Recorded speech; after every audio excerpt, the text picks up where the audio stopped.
गुलामीची अवलाद म्हणलंय, करतो का प्रचार झकमाऱ्या? अरे 10-5 लाखाच्या कामासाठी कवरसाठी तू रे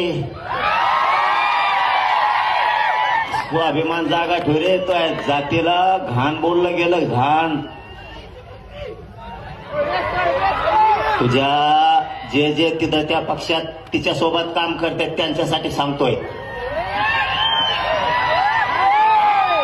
खास तुमची अवलाद जर मराठीची असली ना आता, तर तुमच्या मराठ्याच्या लेकराला गुलाम म्हणलंय, गुलाम.